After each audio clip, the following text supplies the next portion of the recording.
আমাদেরকে বিভ্রান্ত করা হচ্ছে বিভিন্নভাবে যে তারা নির্বাচন বিলম্বিত করার জন্য রাজপথে নেমেছে।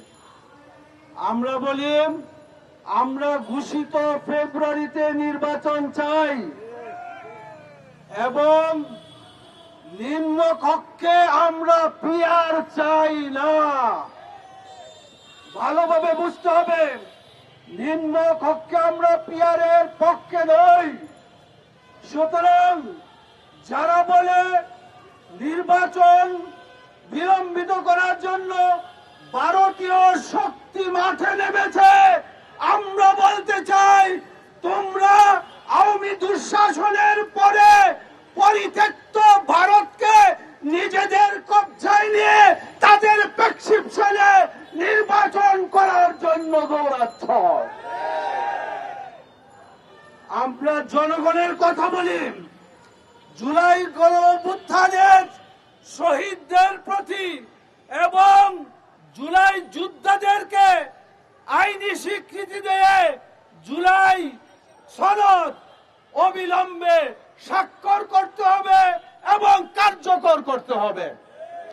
আগামী সংসদের জন্য আমরা এই জুলাই সনদ বিলম্বিত করতে চাই না।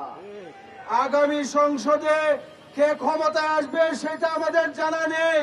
যারা যুদ্ধ করে দেশকে ফ্যাসিবাদ মুক্ত করেছে তাদের সুরক্ষা চাই, তাদের শহীদদের মর্যাদা দিতে চাই। ভাইয়েরা আমার, খেলাফত মসজিদ সহ যারা আমরা মাঠে নেমেছি, আমরা এই নির্বাচনকে সুষ্ঠু নিরপেক্ষ নির্বাচন করার জন্য আমরা বদ্ধপরিকর। আমরা এই সরকার প্রতিষ্ঠিত হয়েছে কি করবেন?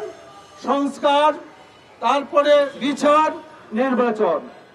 সংস্কার, প্রয়োজনীয় সংস্কার এটা অব্যাহত রাখতে হবে এবং বিচার, দৃশ্যমান বিচার, এখন এই দৃশ্যমান বিচার হতে হবে এবং বিচারিক কার্যক্রম অব্যাহত রাখতে হবে এবং অবাধ সুষ্ঠু নিরপেক্ষ নির্বাচন, আওয়ামী আমলের নির্বাচন আমরা চাই না।